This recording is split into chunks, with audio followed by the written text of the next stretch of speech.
नमस्कार दोस्तों, आपके साथ तो रहमान सैफ़ी और पहुंच चुका हूं शाहदरा साउथ जोन दिल्ली प्रदेश सफाई मजदूर यूनियन के ऑफिस में।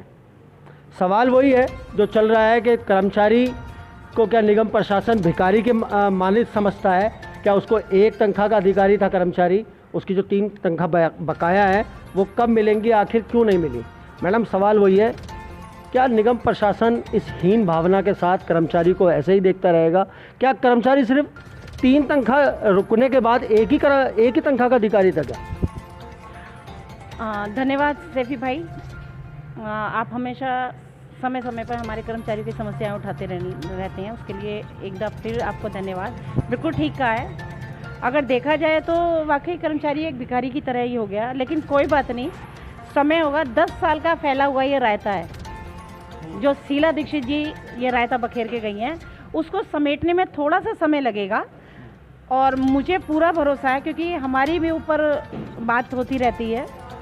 ज़्यादा नहीं तो अगले महीने तक, आप मेरा रिकॉर्ड करें, अगले महीने तक सैलरी की समस्या तो ख़त्म हो जाएगी। क्या तीनों सैलरी या एक और आएगी बस अभी? क्योंकि नई सैलरी तो शुरू हो चुकी है, 7 तारीख को 3 सैलरी फिर बकाया हो जाएंगी। जी जी जी, नहीं, फ़िलहाल तो अभी 2 सैलरी की बात हो रही है कि 2 सैलरी आ जाएंगी शायद 6 या 7 तारीख तक। और बाकी समय जो जितना लग रहा है, क्योंकि मेरी ऊपर बात हुई थी तो वो कह रहे हैं कि हमने एस्टीमेट लगा रहे हैं कि कितना बैलेंस तो रिटायरमेंटियों का है, कितना डेथ वालों का है, कितनी पेंशन वालों का है, तो इसका सबका वो एक अमाउंट जोड़ के वो कह रहे हैं कि हम बहुत जल्द कमिश्नर साहब को भेज देंगे। तो इसलिए थोड़ा सा समय ज़रूर लगेगा, लेकिन हाँ, दिक्कत तो होती है भाई। कर्मचारी जिसके घर में 3 महीने तक सैलरी ना आए, फिर उसके बाद उसको एक सैलरी मिल जाए, तो उसमें गुजारा नहीं हो सकता। आपकी बात से सहमत हूँ, लेकिन पेशेंस हमें रखना पड़ेगा, क्योंकि राजनीति के हम शिकार रहे हैं भाई। शीला दीक्षित अपने स्वार्थ के लिए हमें 3 भागों में बांट गई, और रहे सबसे सुभान अल्लाह निकले हमारे ये केजरीवाल दारू वाला, इन्होंने तो हमें दी ही नहीं। सैलरी देने के मतलब ही नहीं उठता, क्योंकि 2012 से जो शीला दीक्षित के टाइम का 4था वेतन रुका हुआ था वो इन्होंने हमें आज तक नहीं दिया। हम तो बल्कि वही वाली बात है, हम मजदूरों के नेता हैं। हम हमेशा कहते हैं जो देगा जिंदाबाद, जो नहीं देगा मुर्दाबाद। तो आज अगर हमें बीजेपी ने दिया है, या बीजेपी ने 10 साल के वनवास काटा है, मेरे कर्मचारियों ने 10 साल के वनवास का अंत करने की कोशिश की है, तो हम बीजेपी का धन्यवाद करते हैं और बीजेपी से निवेदन करते हैं कि जितना जल्द हो सके कर्मचारियों की सैलरी की समस्याओं का समस्याएं तुरंत ख़त्म की जाए, क्योंकि 7 तारीख सबसे पहले एक सवाल और भी है यहाँ पर, इसी से जुड़ा हुआ है। दोस्तों, आपने जिस तरह से देखा कि दिल्ली प्रदेश सफाई मजदूर यूनियन के नेतृत्व में एक विराट प्रदर्शन करवाया गया, कर्मचारियों को एकत्रित करवाया, और उसके बाद ये प्रदर्शन ने अपना रूप दिखाया कि वो किस तरह से भीषण हो सकता है। हमने कर्मचारियों को रोड पर लेटते हुए देखा, औरतों को छाती पीटते हुए देखा, क्योंकि सैलरी नहीं है तो बच्चे कैसे पलेंगे, बेटियों की शादी कैसे होगी, परिवार में बीमार, हर तरह की परेशानी है, वो कैसे ख़त्म होगी।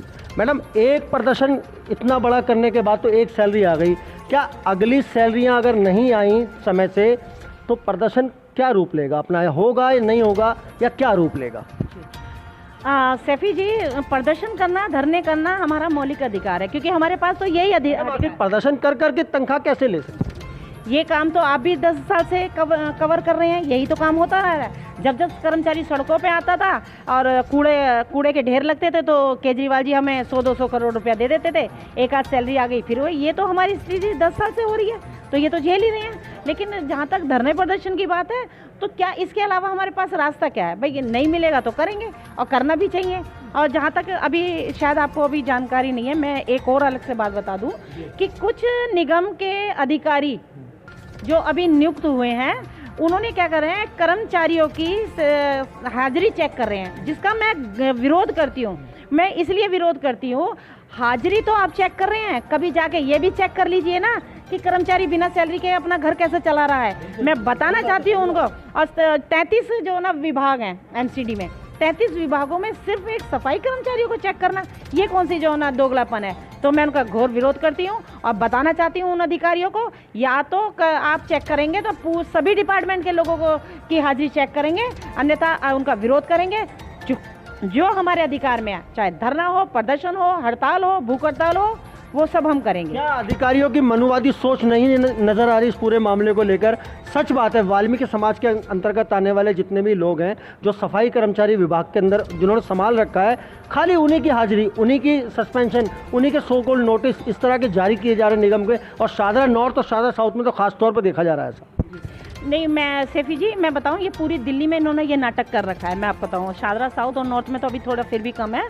मैं जो ना परसों गई थी दिल्ली में, तो वहाँ पे जाके देखा कि एसीबी, डीसीबी, एसएसबी, एओबी सारे वहाँ पे तने खड़े हैं सिर्फ सफाई कर्मचारियों के लिए। तो मैंने तो बोला वहाँ पे कि भाई इनको सैलरी भी दे दो भाई। ऊपर के मैंने बात की तो वो कहता है ऊपर के आदेश है। अरे कितने ऊपर के आदेश हैं, हमें भी बता दो, हम भी जाके ऊपर बात कर लेंगे। और ऊपर के आदेश तो ये है, हाई कोर्ट के आदेश है कि 7 तारीख तक सैलरी दे दो। पहले तुमने वो तो दी नहीं। मेरी काफ़ी उनसे बहस हुई कि भाई सुनो, सिस्टम होगा तो सबके लिए होगा, सिर्फ सफाई कर्मचारियों के लिए करेंगे तो वो सब नहीं चलेगा। आपको पता है संयुक्त मोर्चा बन चुका है, 21 यूनियन का समर्थन है। उस यूनियन की कार्यवाही अध्यक्ष हूँ मैं, जिसके चेयरमैन हमारे जय भगवान चारण जी हैं और अध्यक्ष हमारे संतलाल चवरिया जी हैं। शुक्रवार का शायद सुनने में आ रहा है, इस कोर कमेटी के गठन के बाद कर्मचारियों की समस्याएं सुलझती और निपटती हुई नजर आ रही हैं? हाँ बिल्कुल होंगी, क्योंकि कहते हैं 1 और 1 11 मिलके जैसे डबल काम हो जाता है। तो यहाँ तो 21 लोग मिले हुए हैं, बिल्कुल करेंगे। और सभी लोग कर्मठ कार्यकर्ता हैं, कर्मठ कार्यकर्ता रहे भी हैं। और हमारा तो जीवन ही सफाई कर्मचारियों की समस्याओं का समाधान करने के लिए है।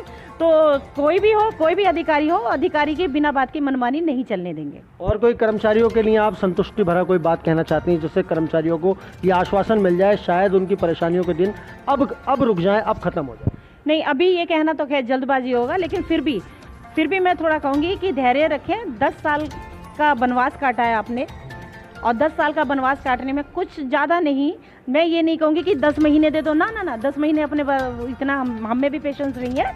मुश्किल से 1 या 2 महीने, 1-2 महीने आप थोड़ा धैर्य रखें। हम सब आपके लिए लड़ाई लड़ रहे हैं, लड़ेंगे और आगे भी लड़ते रहेंगे और आपकी सारी समस्याओं का समाधान तुरंत कराएंगे। मैडम, एक लड़ाई से एक सवाल बहुत बड़ा खड़ा हो रहा है। सवाल है स्वामी दयानंद अस्पताल से 170 कर्मचारियों को निकालने का, जो आज ईडीएमसी पर तकरीबन 150 दिन के आसपास उनको हो गए हैं। धूप, छाया, बरसात, ठंड, ये उस धरने में बैठी महिलाओं ने वहाँ भोग ली है, लेकिन उनका ये वनवास शायद अब ख़त्म नहीं हो पाएगा या हो पाएगा। इस पर क्या बता रहेंगे आप? सैफी जी मैं आपको बताऊं कि बिल्कुल सही कहा है। 170 परिवार हैं जिनकी रोजी रोटी चली जाए, वो कैसे अपना घर चला रही होंगी। कभी कभी मैं सोचती हूँ तो मैं परेशान हो जाती हूँ। लेकिन एक मेरे साथ विडम्बना है कि जिस दिन वो तो जो ना दिल्ली प्रदेश सफाई मजदूर यूनियन के पास आ गए, ऑन रिकॉर्ड आपके चैनल पर बोल रही हूँ, और इसको ध्यान रखें, उन कर्मचारियों को वापस ड्यूटी पे लगाने का जिम्मेदार मेरा रहेगा, दिल्ली प्रदेश सफाई मजदूर यूनियन का रहेगा। क्योंकि जब तक वो 170 कर्मचारियों को हम रोजी रोटी नहीं दिलवा लेंगे तब तक मैं चैन से नहीं बैठूंगी, लेकिन तब तक वो मेरे पास नहीं आएंगी। तब लेकिन मैडम, वो 170 कर्मचारी सफाई कर्मचारी आयोग भी गए हैं, लेकिन वहाँ से भी अभी तक कुछ फ़ायदा नहीं हुआ है।